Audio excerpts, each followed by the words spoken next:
قال الإمام أحمد بن علي بن محمد بن أحمد بن حجر الأسقلاني رضي الله تعالى عنه في كتابه الاستعداد ليوم المعاد إلى أن قال رضي الله تعالى عنه قيل أوحى الله تعالى إلى النبي من الأنبياء من بني إسرائيل وقال صمتك عن الباطل لي صوم وحفظك الجوارح عن المحارم لي صلاة وإياسك عن الخلق لي صدقة وكفك الأذى عن المسلمين لي جهاد. Alhamdulillah, puji syukur kehadirat Allah Subhanahu wa Ta'ala yang telah mengumpulkan kita di tempat yang penuh dengan berkah ini. Tiada lain tempat ini bercahaya berkat sirah dan salawat kepada beliau baginda Muhammad sallallahu alaihi wa ala alihi wasallam, wasitatunal udma, perantara kita yang paling agung untuk mendekatkan diri kita kepada Allah Subhanahu wa Ta'ala. Maka kita berharap agar insyaallah majelis ini mampu mendekatkan diri kita kepada Allah Subhanahu wa Ta'ala.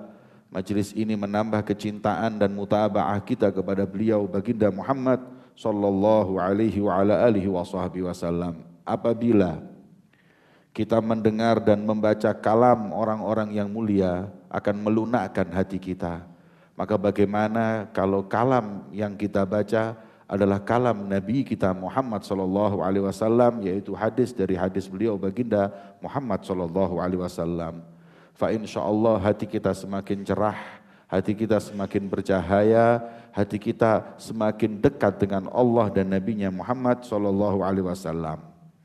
Hadirin yang dimuliakan oleh Allah Subhanahu wa Ta'ala, jalan yang mendekatkan kita kepada Allah itu banyak. Sebagaimana dikatakan oleh ulama, jalan untuk menuju kepada Allah bi'adadi anfasil khalaik, banyaknya seperti jumlah nafas makhluk Allah. Jalan untuk kita mendekatkan diri kepada Allah, untuk meraih pahala, untuk kita berbuat taat dan ibadah itu banyak. Hanya kita mau atau tidak, hanya kita punya sidik sungguh-sungguh atau tidak. Maka itu baginda Muhammad SAW suatu saat dalam hadis yang diriwayatkan Sayyiduna Abu Dzar Al-Ghifari radhiyallahu taala anhu, ketika ada seorang sahabat bertanya kepada Nabi Muhammad, mengeluh kepada Rasulullah, ya Rasulullah, dhahaba ahlud duthur bil ujur, yusalluna kama nusalli wa yasumuna kama nasum wa yatasaddaquna bi fuduli amwalihim. Ya Rasulullah, ini pahala sudah diambil orang-orang kaya.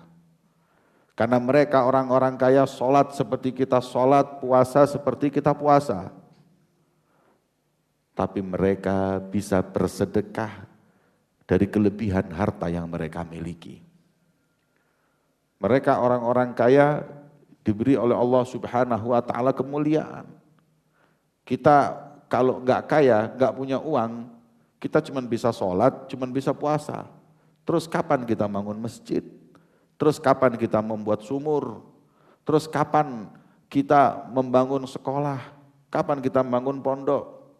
Pahalanya itu bisa didapat kalau kita punya uang.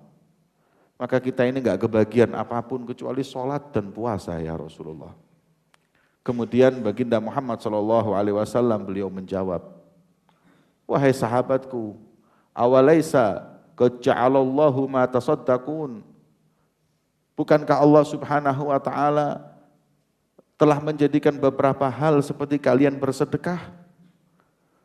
Bukankah likulli tasbihatin shadaqah, walikulli tahmidatin shadaqah, walikulli tahlilatin shadaqah, walikulli takbiratin shadaqah, wal amr bil ma'ruf wa nahyi 'anil munkar shadaqah, wa fi bud'i ahadikum shadaqah. Bukankah kau berkata subhanallah itu sedekah? Bukankah kau mengatakan la ilaha illallah sedekah? Bukankah kau berkata Allahu Akbar sedekah? Bukankah kau mengajak orang dalam kebaikan itu sedekah? Bukankah kau ketika mencegah orang dari berbuat mungkar itu sedekah? Bukankah bahkan ketika kau kumpul dengan istrimu sedekah, begitu banyak cara kita bersedekah. Begitu banyak jalan untuk kita mendekatkan diri kepada Allah Subhanahu wa taala, seperti hadis yang disampaikan. Bahwa sesungguhnya ketika Allah Subhanahu wa taala memberi wahyu kepada seorang nabi dari anbiya Bani Israel, Allah Subhanahu wa taala berfirman, "Somtuka 'anil batil li saumun." Wahai Nabi, kau diam dari kebatilan, kau enggak bicara kecuali yang hak, itu sudah sedekah, itu sudah seperti puasa. Pahalanya seperti kau puasa. Ketika kau jaga lisanmu dari berkata perkataan yang batil, itu sedekah, itu saum, itu seperti kau berpuasa pahalanya. Maka kita diam itu sedekah, diam itu puasa, pahala seperti orang puasa.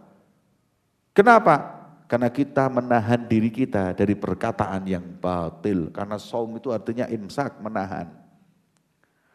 Maka Rasul SAW beliau bersabda, "Man kana yu'minu billah wal yawmil akhir falyaqul khairan aw liyasmut." Barang siapa yang betul-betul beriman kepada Allah dan hari akhir, maka tandanya apa? Berkata dengan perkataan yang benar atau diam. Kalau ngomong benar, kalau enggak diam. Jaga dari berkata perkataan yang enggak manfaat. Bahkan ulama berkata, bohong itu enggak diperbolehkan walaupun bercanda. Karena dia akan terbiasa dengan bercanda, akhirnya serius pun dia akan berbohong. Maka daripada itu, biasakan lisan ini dijaga. Sebagaimana telah saya sampaikan dalam pertemuan yang telah lalu, bahwa Rasul SAW beliau bersabda, kalian tidaklah dilempar ke neraka melalui wajah kalian atau mulut kalian, kecuali hasaid alsinatikum, dari apa yang kau keluarkan dari lisanmu. Ya. Rasulullah juga bersabda, man yadman li baina lihyaihi wa baina rijlaihi adman lahul jannah. Siapa yang bisa jamin jaga di antara dua kumisnya yaitu lisannya, menjaga di antara dua kakinya kemaluannya dari berzina, maka aku jamin dia masuk surga. Maka lisan ini kalau kita jaga dari berkata yang enggak benar, itu pahalanya seperti puasa. Kita diam aja puasa. Ini jalan menuju Allah itu sangat banyak. Mau dekat sama Allah itu gampang.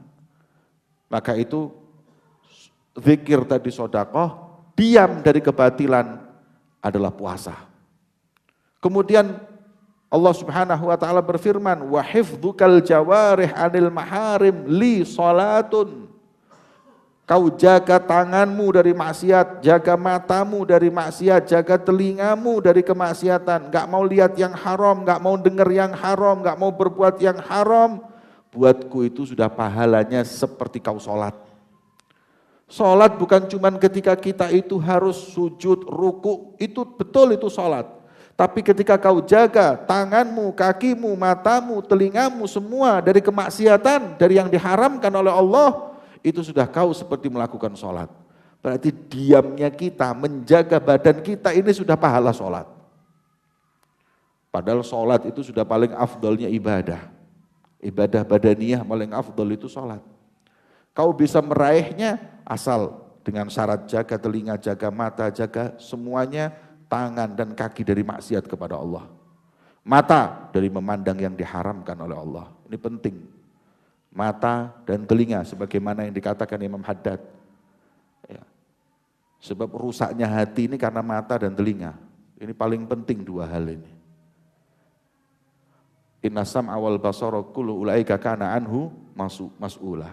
Wal fuad, hati. Yang disebut pertama sam'a wal basar wal fuad. Telinga, kemudian mata. Kemudian baru al-fuad, baru hati. Karena hati ini rusaknya dengan mata dan telinga. Mata ini rusak memandang yang enggak benar, memandang yang haram, memandang saudaranya dengan pandangan meremehkan, itu juga maksiat kepada Allah. Telinga mendengarkan hal-hal yang enggak manfaat, dengerin ghibah, dengerin orang ngomong yang enggak benar. sudah ini semuanya masuk ke dalam hati, rusak itu hati. Ya.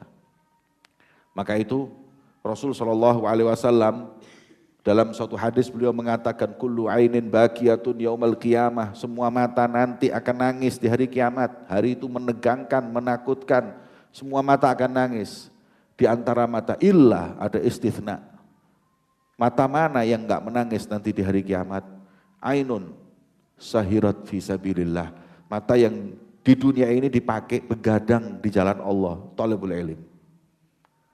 Ente malam enggak tidur ngapalin zubat, ente malam enggak tidur ngapalin Quran, ente malam enggak tidur ngapalin mutun, ngapalin kalam salaf, itu adalah mata yang nanti yaumil qiyamah tidak akan menangis. Cukup kata Allah, ini sudah begadang di dunia karena Allah Subhanahu wa taala fi sabilillah.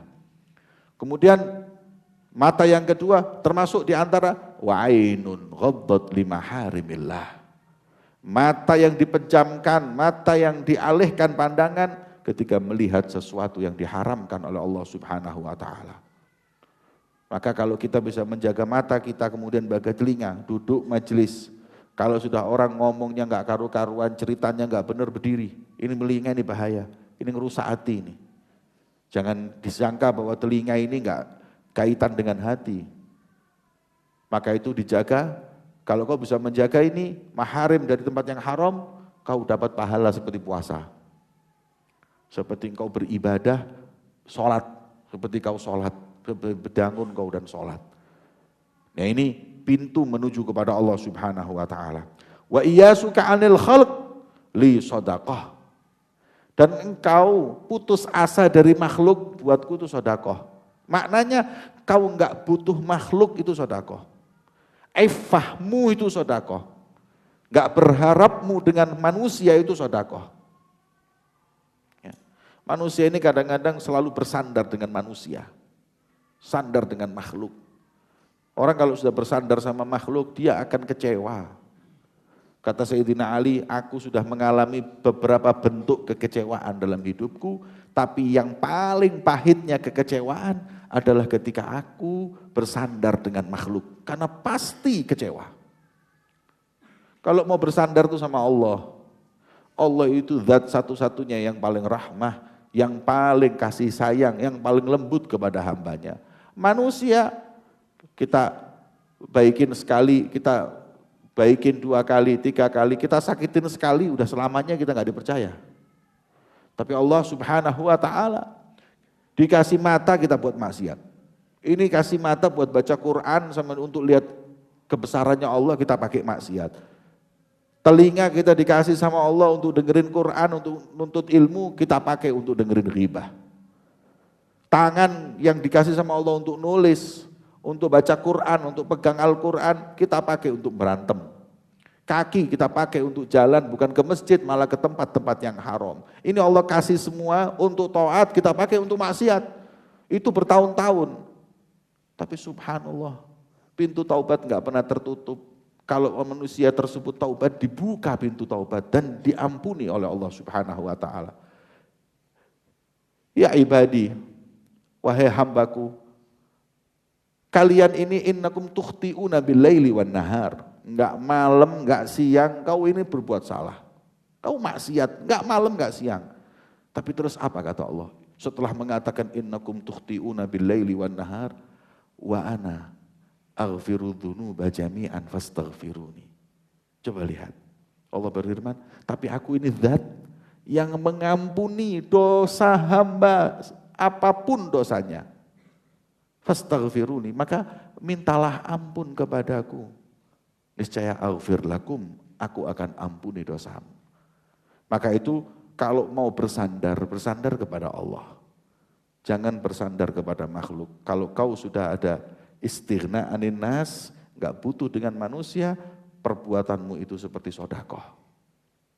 Maka itu jangan pernah berpikir kif fulan yatakarram alayya, kif fulan ini orang yang kaya ini memperhatikan saya, kif ini, jangan. Yang ngasih rezeki dia, saya ngambil rezeki ente sama. Ar-Razik bagi, As-Sagi bagi. Yang ngasih kekal. Jadi kita jangan orang kaya kita bersandar. Loh, kenapa kok bersandar sama orang kaya? Kenapa nggak bersandar sama yang buat dia kaya? Dia ini sebentar kaya bisa besok miskin atau besok mati. Tapi kalau zat yang satu ini sagi-bagi, beri dan kekal, nggak akan pernah mati untuk selama-lamanya. Kita mati dia masih zatnya hidup. Maka itu jangan pernah bersandar dengan makhluk. Kau akan kecewa. Orang yang bersandar kebahagiaannya dengan makhluk, kekayaannya dengan makhluk, keberhasilannya dengan makhluk, semuanya kecewa. Pasti kecewa. Yang enggak kecewa hanya bersandar kepada Allah Subhanahu wa taala. Dan terakhir, wa kaffukal adza 'anil muslimin li jihadun. Dan engkau menjaga dirimu dari menyakiti orang lain melalui lisanmu, melalui tanganmu. Itu buatku adalah jihad fisabilillah. Pahalanya seperti kau jihad. Jangan pernah menyakiti hati orang mukmin. Melalui kata-katamu, melalui perbuatanmu, melalui apa yang kau menjadikan dia kecewa atau menjadikan dia itu marah. Al-muslim man salimal muslimuna min lisanihi wa yadihi. Orang muslim yang hakiki, muslim yang benar, itu orang muslim yang lain selamat dari lisannya, selamat dari tangannya, kekuatannya. Itu orang muslim yang benar-benar muslim. Nggak pernah ngomongin orang, nggak pernah nyakitin orang. Apalagi yang namanya hati, hati-hati ya ikhwan. Hati-hati. Hati itu kalau sudah disakiti, sulit. Sebagaimana ulama mengatakan apa? Hati itu seperti zujajah. Zujajah itu kaca. Ya. Kasruha la yujbaru. Kalau sudah pecah, ngembaliinnya itu repot.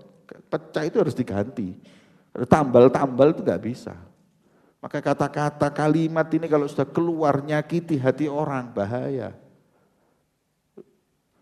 Rasul SAW selalu mengingatkan agar kita jangan sampai menyakiti hatinya orang mukmin. Bahkan diriwayatkan kau hancurkan itu yang namanya Ka'bah itu kan dosa, tapi lebih dosa lagi kau hancurkan hati orang mukmin.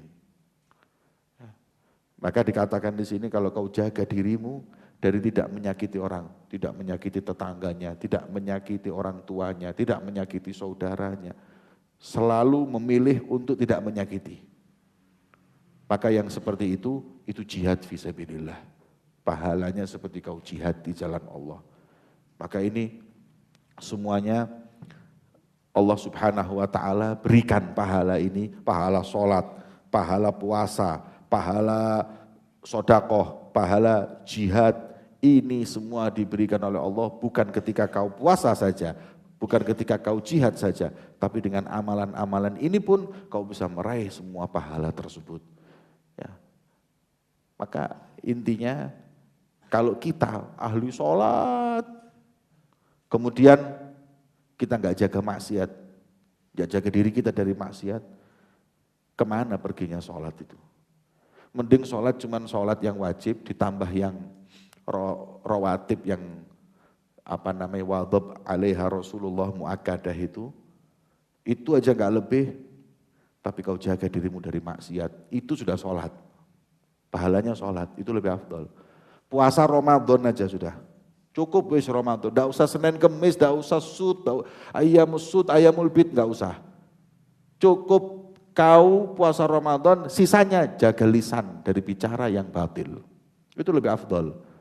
Daripada Senin Kemis jalan, asud jalan, bid jalan, tapi ghibah jalan, namimah jalan, lisannya berkata yang batil. Kau menjaga lisan dari batil ini udah puasa. Pahalanya pahala puasa.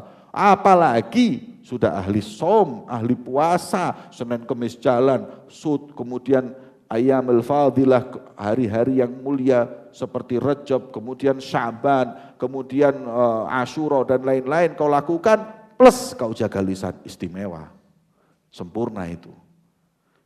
Kau jangan jihad fisabilillah. Buat apa mau jihad kalau lisanmu menyakiti orang? Jihad dengan jangan sampai melukai hati orang muslim, itu sudah jihad fisabilillah. Ada orang ahli jihad, Mau jihad sana, mau jihad sini. Tapi dia jihad kepada dirinya untuk gak melukai hati orang muslim, gak bisa. Ngafirkan sana, menyesatkan sana, menghina kelompok sana. Itu umat Nabi Muhammad dihina. Terus mau jihad. Jihadmu lebih afdal adalah engkau jangan menyakiti umat Islam. Itu lebih afdal. Diammu di rumah. Sebagaimana disebutkan oleh Rasulullah SAW nanti akhir zaman para syuhada itu yang paling banyak meninggalnya itu di kasur, bukan yang di medan perang, yang di kasur. Kenapa? Jaga semua daripada menyakitkan hati orang muslim. Jaga dirinya dari kemaksiatan itu lebih afdal. Kemudian kau ingin mendapat pahala sedekah, jangan pernah bersandar dengan siapapun. Semoga Allah Subhanahu wa taala menjadikan kita hamba yang dicintai oleh Allah, hamba yang diridhai oleh Allah dan dicintai Nabi-Nya Muhammad sallallahu alaihi wa ala alihi wa sahbihi wasallam. Amin ya rabbal alamin. Wa sallallahu ala sayyidina Muhammadin wa ala alihi wa sahbihi wasallam. Walhamdulillahi rabbil alamin.